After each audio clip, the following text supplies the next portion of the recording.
Saludos amigos, saludos, soy tu hermano Alexander Palacio, bienvenido una vez más a nuestro canal, a nuestro podcast.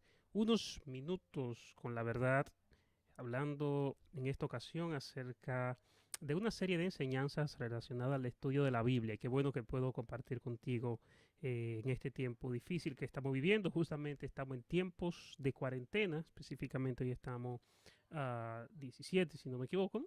Y en estos días tan difíciles que nos ha tocado estar en casita, guardado y todo eso, creo que la mejor manera de aprovechar el tiempo, bueno, es acercándonos a Dios en especial y sobre todo aprovechando este tiempo maravilloso para estudiar la Biblia, para conocer esos principios eternos que están contenidos en las Sagradas Escrituras.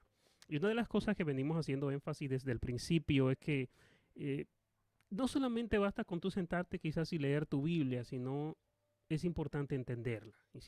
Es importante tú comprender qué es lo que significa y comprender lo que enseña la Biblia implica lógicamente un desafío y requiere cierto nivel de estudio, de preparación, de análisis. Y en este curso justamente lo que tratamos es de que usted tenga todas las herramientas necesarias, los conocimientos básicos, ¿no? Para poder interpretar mejor las Sagradas Escrituras. Y qué bueno que la gente se ha motivado, la gente está escuchando, está aprendiendo. Así que cualquier pregunta, cualquier duda, cualquier cosa que tú necesites saber, bueno, no dudes en ponerla en los comentarios siempre de este video, del podcast o en Facebook sobre todo. Haz tus preguntas, escríbenos, llámanos a buscar la manera de cómo hacer tus preguntas y siempre vamos a tratar de responder a tus inquietudes relacionadas a la Biblia y claro, en preparar contenido que pueda ayudarte para que logres tener una mejor interpretación en esas preguntas, esas interrogantes que no tienes. El día de ayer estuvimos hablando acerca de la historia universal y decíamos que la historia universal es importante, muy importante para nosotros interpretar, para nosotros conocer la Biblia. Si no dedicamos tiempo a estudiar la historia, a darnos cuenta del proceder de los años en la historia universal, es posible que algunas cosas las saquemos de contexto o no entendamos el porqué de algunas cosas. Entonces, lo importante de esto es tener ideas, conocimientos básicos que nos ayuden a nosotros interpretar el texto de manera más coherente, porque si hay algo importante que siempre hay que tomar muy en cuenta, y es un consejo que te puedo dar como alguien que se ha dedicado a estudiar la Biblia, es que el entorno de la Biblia, hay que leerlo así y con el ahínco que se lee el texto. O sea, no basta con tu leer el texto, lo que dice ahí, si no interpretas el contexto, lo que estaba pasando. Eso te puede llevar a una mala interpretación. Por eso siempre hacemos énfasis en ver el panorama completo, lo que estaba ocurriendo alrededor, la época, los imperios, los gobiernos que estaba pasando, el contexto político, geográfico, económico, todo es importante para una correcta interpretación de la Biblia. Bueno, ayer te dije que vamos a hablar el día de hoy acerca de la historia bíblica como tal. Ayer hablamos de la historia universal, esta es nuestra sexta clase, así que te invito a que si no has visto ninguna de estas clases, bueno, que vayas a mi canal, búscame por mi nombre, Alexander Palacio Espíritu Santo, en Facebook, en YouTube, en cualquier programa de podcast, como es el caso del de Apple, el Spotify, Anchor, cualquiera de estas plataformas puedes seguir estas enseñanzas y es importante que podamos constantemente estudiar, aprender acerca de la palabra de Dios. Así que vamos de inmediato al tema de hoy, la historia bíblica que guarda una estrecha relación porque decía ella, no hay dos historias. La historia bíblica es la misma historia que, que la historia universal. Lo único que, lógicamente, la historia bíblica está desde un ángulo, de un punto de vista del pueblo de Israel sobre todo, pero al mismo tiempo se conecta con los sucesos universales. La historia es importante entenderla. Y hago mucho énfasis en esto porque mucha gente a veces piensa que una cosa se ha enseñado todo el tiempo o que X o Y enseñanza siempre ha estado en la mente de la gente, pero no es así. Hay enseñanzas, hay ideas que han evolucionado con el tiempo. El conocimiento teológico es progresivo y tiene una estrecha relación con la historia, el contexto, lo que se vivía. Por eso siempre digo, es importante conocer lo que pasaba en el entorno, el proceder de la historia, para tener un conocimiento más acabado de cómo las ideas del ser humano han ido evolucionando a través del tiempo en muchos aspectos, en otros no. Entonces siempre es bueno uno siempre hacer ese énfasis en ese sentido. Así que vamos de inmediato, vamos a pasar, al igual que ayer te dije que vamos a usar un gráfico en el que te vamos a mostrar toda la historia universal, el día de hoy igual. Estamos usando el gráfico de la versión full del Biblos Game, un juego de historia bíblica, de contenido bíblico muy importante. Te invito a que si lo puedes obtener, bueno, sería maravilloso. Esta versión todavía no está disponible al público. Es una versión que está, digamos, en etapa beta, vamos a decir, en versión de prueba, pero se complementa las cartas que ya están a la venta, están disponibles. Cualquier duda, cualquier pregunta de este juego, bueno, me puedes preguntar por acá, por las redes sociales, escribirme en Facebook, yo te puedo responder y decirte cómo lo puedes conseguir. Y en esta ocasión vamos a usar este tablero, al igual que ayer, para hacer un recorrido por la historia bíblica de manera gráfica. A mí personalmente me gusta lo gráfico porque puedo entenderlo más fácil. Y justamente este juego que se basa en enseñar la Biblia, aprender de personajes bíblicos, textos, pasajes, todo, lo hace en un contexto de la historia bíblica porque cuando ubicamos los relatos, las enseñanzas en base al proceder de la historia, logramos entender mucho más fácil el porqué de las cosas. Y al igual que la historia universal, la historia bíblica tiene varias divisiones. Estas divisiones van a depender de la escuela teológica, del punto de vista del autor, de X o Y corriente de pensamiento, de concilios, grupos religiosos, pueden variarla desde diferentes puntos de vista. Yo personalmente hice una división única mía propia, de acuerdo a lo que yo entendía y cómo yo entendía que podía dividirla. Pero sí, de manera general, te puedo decir que hay varias ideas fundamentales, como es el caso del dispensacionalismo. La teoría dispensacionalista es una teoría que enseña que la Biblia está dividida alrededor de, me parece, 7 periodos, etapas, comenzando desde la dispensación de la inocencia, luego da la dispensación de la conciencia después que Adán peca, después la dispensación de la ley, que comienza con Moisés, o la dispensación de los patriarcas más bien después de la dispensación de la conciencia que estuvo en la época de Noé, después con Abraham la dispensación de los patriarcas, luego la dispensación de la ley con Moisés, luego entonces la dispensación de la gracia y luego ya el reino milenario. O sea, toda esa es la división que hace. Otros grupos podrían abarcarlo de manera más general, como es el caso de los que consideran el antiguo pacto y el nuevo pacto. Esos dos renglones se dividen en dos partes, como muchos dicen el Antiguo Testamento y el Nuevo Testamento. Algunos lo podrían ver desde ese punto de vista. Entonces todo puede variar, pero en esencia vamos a hacer un recorrido de manera general por todo el trayecto bíblico que se nos va presentando y hay algunos puntos importantes donde quiero hacer énfasis y es importante entenderlo como parte de la historia. Bueno, al igual que como te decía el día de ayer, todo tuvo un principio, un origen. Sabemos que Dios hizo el universo y ya este tema de la creación tendremos una materia especial para debatirlo exclusivamente de cómo surge el universo y las diferentes posturas, teorías, creencias que hay en este sentido. Nosotros sí sabemos que el primer día la Biblia nos dice que Dios hizo los cielos y la tierra estaba desordenada y vacía. ¿Y cómo Dios lo hizo en días literales, lo hizo en miles de millones de años. Aquí igual van a haber muchas corrientes, muchas ideas diferentes. Muchos creemos que Dios lo hizo en días literales. Yo creo que lo hizo en días literales. Dios tiene el poder para hacerlo. Igual pudo pasar miles de años, no lo sabemos, no estábamos ahí para certificarlo. Ahora, si hay algo interesante que en estos días de la creación, que fueron 6, como usted ve acá, primer día Dios crea el día y la noche, el segundo día Dios crea el cielo, el mar, el tercer día Dios crea las plantas, el cuarto día Dios crea el sol, la luna y las estrellas, cosmos exterior, ¿no? El quinto día Dios crea las aves y los peces, el sexto día Dios crea los animales y al ser humano, y el séptimo día descansó. Algo que podría, viéndolo desde un punto de vista, sugerir que pudieron ser días literales, el hecho de que Dios creó el día 3, creó las plantas, pero el día 4 creó el sol. Entonces, para que la planta pueda desarrollarse, hay oxígeno sobre la tierra y lo demás pueda desarrollarse, se necesita sol, las plantas necesitan sol. Entonces, y podrían haber diferentes teorías, diferentes ideas. Hay ideas que dicen que Dios hizo todo perfecto, pero que cuando desterró a Satanás, bueno, todo se destruyó. Eso es una teoría, eso no es un asunto que podamos decir si fue exactamente así. Hay casos en la Biblia, y es bueno que como estudioso, si estás viendo esto es porque te interesa conocer la Biblia. Hay casos en la Biblia que no importa que tú seas un experto. A veces hay casos que tú vas a tener que decir, no lo sabemos. No estábamos ahí, no tenemos idea. Tenemos que limitarnos a lo que enseña la Biblia, simple y sencillamente.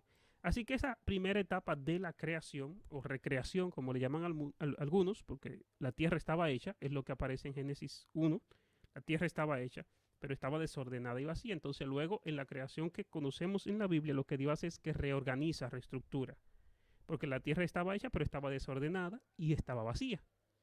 Pero al parecer el planeta estaba hecho y estaba lleno de agua. Entonces, inmediatamente Dios crea o vuelve a trabajar en el universo, le da forma, planta todo, pone todo en orden. Sabemos que pasa este tiempo, crea al ser humano, lo pone en la tierra. ¿Cuántos años han pasado? No lo sabemos. Lo que sí sabemos es que entonces Dios pone al hombre, a Adán y a Eva, en el huerto del Edén. Y Adán y Eva tienen instrucciones muy claras. Dios le dice que deben obedecerle sobre todas las cosas. Ellos deciden hacer su propia voluntad. La Biblia deja muy clara en el Génesis que Dios hizo al hombre con una capacidad de escoger, de decidir, de tomar sus propias decisiones.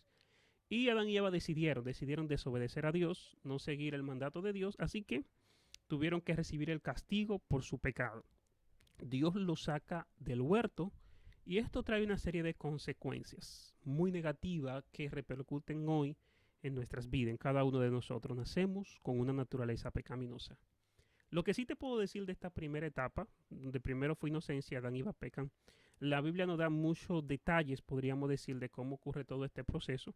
Sí sabemos que el Génesis, sobre todo esa primera parte, es una historia más que todo teológica, que trata de explicarnos cómo llegamos a esta situación. Y es bueno que veamos la Biblia desde un panorama amplio. Dios nos da detalles específicos de todo lo que ocurre. Aquí vemos, y Dios revela, en este caso, revela un panorama general del suceso y nos da una explicación de lo que ocurrió y cómo caímos. Y es importante que nosotros, en este caso, nos ubiquemos en el libro de Génesis desde el capítulo 1 hasta el capítulo 11. Hasta el capítulo 11. Esos 11 capítulos de la Biblia encierran más años de historia que del capítulo 12 hasta nuestros días. A esa primera parte se le llama el prólogo primitivo. Y es la parte como yo personalmente divido este primer renglón, el prólogo primitivo. El prólogo primitivo está comprendido con la etapa de la creación, cuando Dios estuvo haciendo al mundo, al universo, lo que existe, sea en esos 6 días literales, o como tú quieras creer, si fueron millones de años. El tiempo de la inocencia que estuvo Adán y Eva sin pecar, en una relación estrecha con Dios. Luego del pecado, cuando son sacados del huerto, esa edad antidiluviana, con los hijos de Noé y todas esas personas hasta Noé, y la edad postdiluviana entonces, cuando Dios desiste, hace que el pueblo desista de construir la torre de Babel, producto de rebelarse en contra de él. Entonces todo este proceso de aquí se le llama el prólogo primitivo, y es importante este prólogo primitivo en la historia, entenderlo, porque justamente las primeras civilizaciones ocurren justamente acá, después de la torre de Babel. El mundo se divide, cada quien coge por su lado, comienzan a formarse los pueblos, las naciones, comienza cada quien a levantar sus ciudades y allí comienzan esas primeras civilizaciones de donde luego sale Abraham en Ur de los Caldeos en el capítulo 12 del libro de Génesis. Y este prólogo, como bien indica el nombre prólogo, pone en contexto el por qué el desarrollo de Dios escoger un pueblo, de Dios crear un plan de redención. Todo lo que ocurre hasta Génesis 12 es dando una explicación de cómo el ser humano llega en una condición de pecado y cómo Dios tiene que inventar un plan de redención, cómo Dios pone en desarrollo ese plan, escoge un pueblo para mostrarle al mundo y nos hace ver que Dios siempre tuvo un plan con toda la humanidad, no solo con un pueblo. Ahora, sí escoge a una persona, forma un pueblo para enseñarle al mundo que existe un Dios y que hay una manera de proceder. Lo que ocurre después de Noé, pasaron muchísimos años, no sabemos a ciencia cierta cuántos fueron, pero sí sabemos que de ellos estar construyendo aquella torre que se dividen. De hecho, no es casualidad que en muchos lugares diferentes las primeras civilizaciones construyeron pirámides. hay una estrecha relación con esta primera edificación que estuvieron haciendo todos juntos y cada quien se aparta, se confunden, se dividen las lenguas y cada quien coge por su lugar. Entonces este prólogo primitivo es el primer renglón, la primera etapa de la historia bíblica que tú tienes que conocer. Y ese principio es lo que te pone en contexto el resto de la Biblia. Todo el panorama de Israel, lo que sucede, si tú lo ves en base solo a la historia del pueblo de Israel, como que Dios lo escoge a ellos y ya, y no ve el contexto previo, es posible que te pierdas en la historia y no entiendas el propósito general, ni siquiera de la venida de Cristo. Entonces, todo este escenario previo lo que trata es de explicarnos, de Dios enseñarnos y decirnos, mira, la situación por la que tú eres pecador hoy es por esta. La situación por la que yo escogí un pueblo para traer a mi hijo a morir por ti en la cruz es este el proceso. Pero todo parte de este origen. Bueno, luego de aquí Dios llama a Abraham y aquí vienen una serie de patriarcas que se van dando. Abraham tiene a Isaac, Isaac tiene a Jacob y Esaú. Jacob tiene 12 hijos, se forman las tribus y así se forma el pueblo de Israel. Con José sabemos que ellos van a Egipto, como puedes observar acá en la parte marrón. Ellos van a Egipto, José es gobernador de Egipto, pero allí luego viene un faraón malo, pasan 400 años de esclavitud, es lo que enseña la Biblia, y todo este tiempo de esclavitud que ellos pasan, tiene una liberación con Moisés, el gran profeta Moisés, quien los liberta. Quien los liberta, Dios los llama, los saca de las aguas, los liberta, lo comisiona, después de estar 80 años perdido, fuera de casa. O sea, a los 40 años Moisés se va de Egipto, 40 años dura en el desierto, a los 40 años, a los 80 años ya Dios lo comisiona, va a liberar al pueblo de Israel y lo saca a través del Éxodo, que es esta parte azul que usted ve acá, el punto 23, 24, 25 y 26. Dios lo saca de Egipto, le da los mandamientos, las leyes, el culto, le da todas las ordenanzas de cómo ellos tenían que servir al Señor. Le da una identidad como pueblo.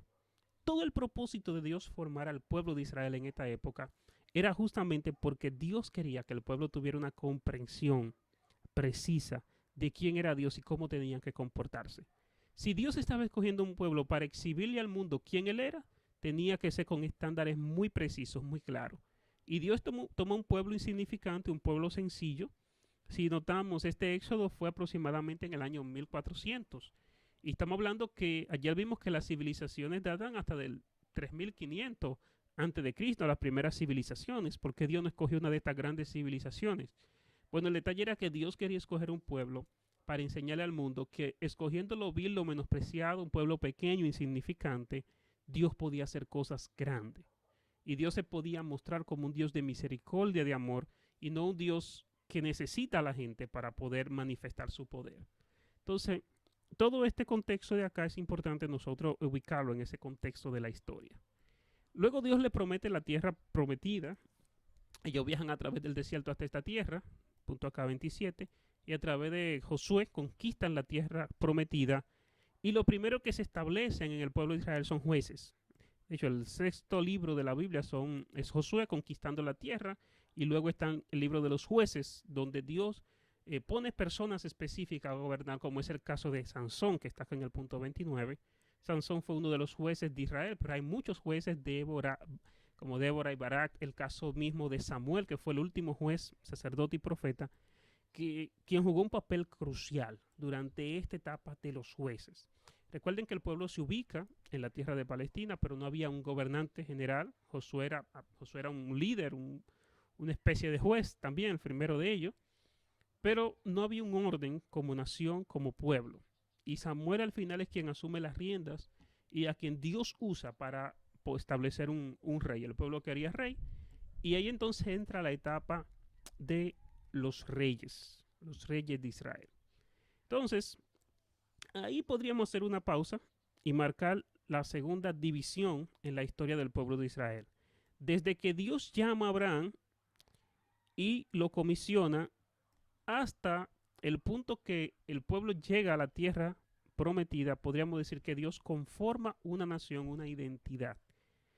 Esa sería la segunda etapa para mí.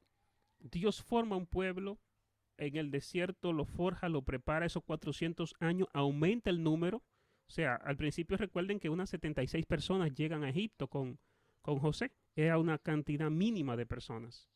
Pero cuando salen de Egipto, era alrededor de 1 millón de personas. Era una cantidad enorme. Ya con esto sí se puede formar una nación.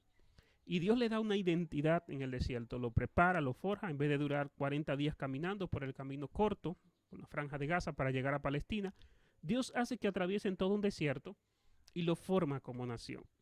Entonces aquí hasta los jueces podemos decir que Dios le da carácter, esa formación a ese pueblo. Luego entra la siguiente etapa, que es la etapa de los reyes de Israel. Dios era quien gobernaba, quien dirigía, pero el pueblo pide rey. Y aquí comienza y llega el primer rey de Israel, que fue Saúl, a quien Dios rechazó. Después Dios llama a David y encontramos un amplio relato de la vida de David, de sus hazañas, la persona que era el corazón que tenía David, cómo vence a Goliat, cómo Dios le promete un reino sin fin. Y luego cómo llega Salomón a suceder a David, quien fue una persona muy sabia y que se destacó ante las demás naciones con su sabiduría y su conocimiento. Toda esta hazaña y todo este escenario deja destacar muy claro en la historia bíblica cómo Dios puede obrar a través de la gente, y el pueblo de Israel tuvo que ser reconocido. Es importante reconocer también en esta parte de acá atrás, cuando el pueblo conquista la tierra prometida, es que Dios lo ubica en una posición sumamente importante.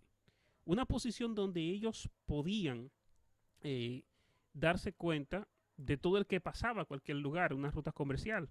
Y allí la gente tenía de una forma u otra que conocer al Señor. Y eso es sumamente importante.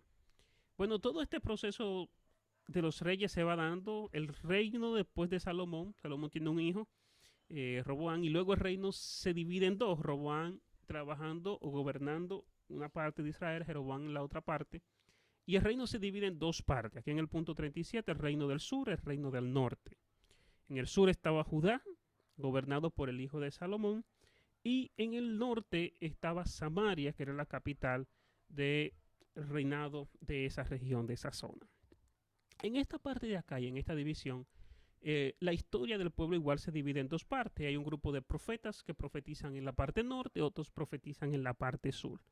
Y durante todos los reyes que pasaron ahí, que es una cantidad enorme de reyes, cada uno hacía lo malo ante los ojos de Dios, cada uno era peor que el otro, Dios siempre envía profetas que van gobernando. Por eso acá puse una parte amarilla de profetas que Dios fue usando, como el caso de Jeremías, que profetizó en la parte sur, el caso de Isaías, que profetizó mayormente en la parte norte, ¿verdad?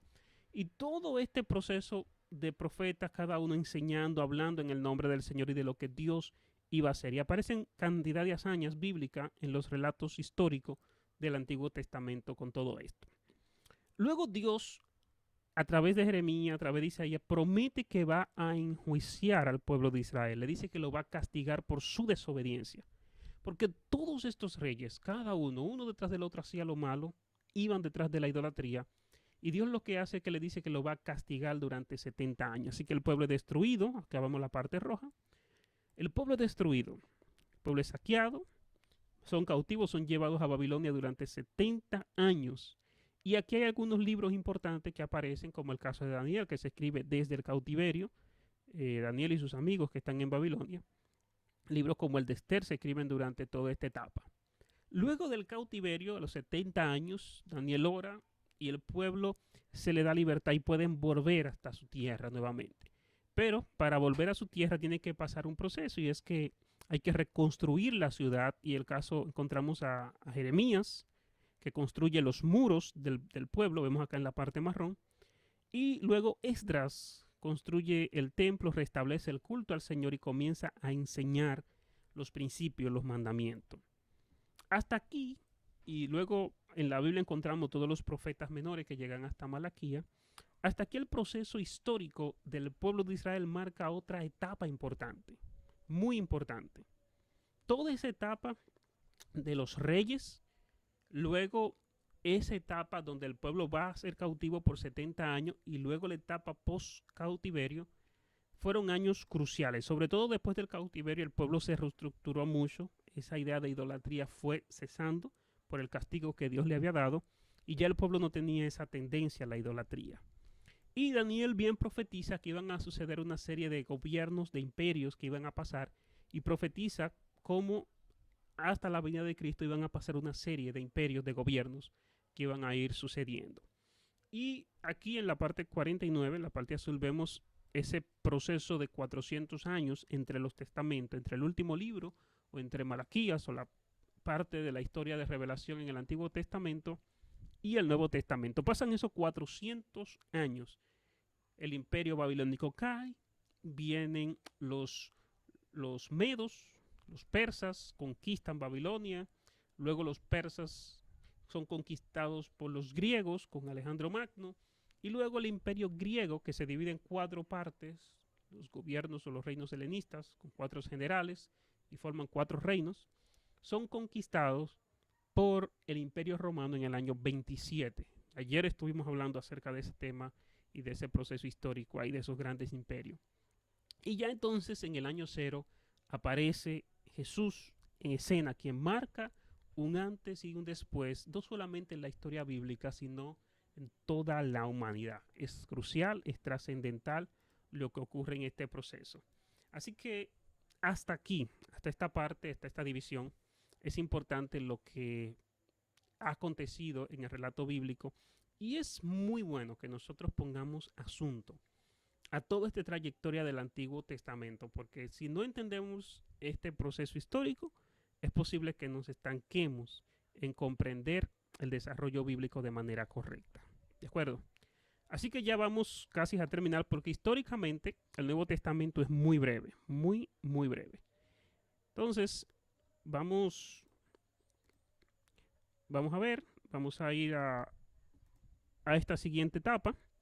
La primera etapa que aparece es la de los evangelios, lógicamente, presentando la historia de Cristo desde el año 0 hasta el año 33, donde Jesús muere, que es lo que ocurre durante todo este proceso. Aquí vemos el nacimiento de Jesús, cómo ocurre ese nacimiento de manera milagrosa a través de María, quien Dios usa. Luego vemos desarrollar el ministerio de Jesús, donde hace milagros, llena las copas de agua, es bautizado, reparte pan y peces a más de 5,000 personas. Ocurren grandes milagros, grandes enseñanzas. Luego acá en la parte roja de la derecha encontramos esa parte ya de muerte y resurrección de Cristo, donde Él llega hasta Jerusalén, es crucificado lamentablemente, 3 días y 3 noches pasa en la tumba, luego resucita al tercer día. Y esta parte es la parte cumbre, es como el éxtasis de la historia de la humanidad. Si hay una parte donde la historia realmente se marca un antes y un después del mensaje bíblico, es aquí en la resurrección. Todo lo demás creo que palidece ante este punto. El punto de la resurrección es crucial porque es lo que indica que todo el proceso de historia que Dios permitió anteriormente tuvo resultados. Si Jesús no resucita, significa que el problema de la muerte, que fue la primera consecuencia por el pecado, y Él crea todo este plan para resolver ese problema, entonces no hubiese tenido sentido si Él no resucita. Nada hubiese sido útil. Pero es Dios, no estamos hablando de cualquier persona. Y gracias a esa resurrección hoy podemos decir que tenemos vida eterna. Luego de este proceso de resurrección, Dios comisiona a la iglesia, le da la gran comisión para que la iglesia se expanda. A diferencia del pueblo de Israel, que tenía que estar en un punto para atraer al mundo hacia él, en este caso Dios manda a la iglesia hacia afuera, para que vayan por todas las naciones y prediquen el evangelio. Y lo primero que ocurre en este proceso después de la ascensión es que la iglesia es muy perseguida. Casi 300 años, 200 y pico de años, la iglesia siendo perseguida, muy perseguida, masacrando a los cristianos, quemándolos en la hoguera, tirándolos en el foso de los leones, en el circo romano, lo quemaban, lo mataban, se lo echaban a las fieras. Fue un proceso muy difícil para el cristianismo. Mayormente el cristianismo llegó a un punto que estuvo a punto de desaparecer y se mantenían en cuevas, en las catacumbas, tratando de subsistir, de mantenerse, pero su fuego y su fe nunca se apagó. Y eso deja ver esa autenticidad del evangelio en la vida de ellos. No es sino hasta el 313, como decíamos ayer, que Constantino da una orden y ya el evangelio pasa a ser parte del Estado. Y ocurre todo un gran proceso en la historia de la iglesia, en lo cristiano, y gracias a la expansión del evangelio, y ya hay una parte muy triste en parte, caótica que se da, porque a partir del año 400 en adelante, la iglesia que había sido perseguida anteriormente pasa a ser una iglesia ligada al Estado y pierde su identidad, lamentablemente. Pasan muchos años de oscuridad, muchos años de calamidad, muchos años sin avance, y no es sino hasta la Reforma Protestante que vemos un cambio significativo en la historia universal y cómo la Reforma trae un nuevo respiro a la humanidad. Y eso es un alivio, y gracias a esa reforma hoy nosotros podemos tener un pensamiento mucho más amplio acerca de quién es Dios, y cómo trabaja Dios. Bueno, la reforma divide el cristianismo en dos partes, protestantes y católicos. El catolicismo no tuvo grandes divisiones, el protestantismo sí. Muchos grupos salieron del protestantismo buscando una libertad de ideas, de pensamiento y acercarse a Dios de manera contraria como lo hacía la iglesia tradicional. Todo ese proceso histórico que se va dando después del protestantismo, tendríamos que tomar una clase completa para explicártelo con detalle, pero Lutero, Calvino, que fueron los primeros reformadores, Ulrico Zwinglio y los reformadores de Inglaterra como John Knox y estos personajes crearon todo un sistema de doctrina basadas en la Biblia y trajeron un énfasis muy diferente. El cristianismo tuvo mucho auge, hubieron grandes predicadores en el siglo XVII, siglo XVIII, que decirte de Charles Spurgeon, por ejemplo, Jonathan Edwards, fueron predicadores magistrales, y ya el evangelio pasa a América, donde comienza a extenderse también, y luego las misiones toman un auge muy significativo en 1900. Grandes concilios, grandes iglesias se levantaron en 1900, 1914 en especial, hubieron grandes avivamientos, y muchas iglesias comienzan a desarrollarse hasta llegar a Latinoamérica y hasta acá, hasta nosotros, el Caribe, y tener hoy una cultura bastante amplia. Lo que sí la Biblia nos enseña del futuro es que Cristo va a volver, es la siguiente etapa de la historia. Ha de venir una gran tribulación, grandes persecuciones nuevamente, pero los cristianos serán arrebatados, es lo que dice la Biblia, y estaremos con el Señor. Vendrá un gran juicio entre el gran trono blanco y tendremos cielo nuevo y tierra nueva. Es allí donde concluye todo este escenario de la historia bíblica, que ya cuando estemos estudiando más a fondo lo que es la escatología vamos a verlo con punto y coma. Así que amigo, hermano, estudiante, tú que estás interesado en conocer acerca de la palabra de Dios, pues bueno, te invito a que sigas disfrutando, a que sigas conociendo acerca de estas grandes verdades del Evangelio y de la historia de la humanidad. Espero que este video te haya gustado, espero que lo puedas compartir con otra persona. No solo este video, recuerda que este es un estudio, una serie de estudios, que no tendría mucho sentido ver el video solo, sino sentido tiene si lo vemos desde el principio la serie completa. Recuerda que la serie no está aquí en YouTube, está en nuestros programas, en nuestros espacios de podcast, como ya te decía, Spotify, puedes buscarlo desde el día 1 hasta hoy, que es el día 6. Así que ya sabes, amigo que me escucha, hermano que me escucha, estudiante que me escucha, sigue esta serie y vamos a dedicarle tiempo a la palabra del Señor. Dios te bendiga.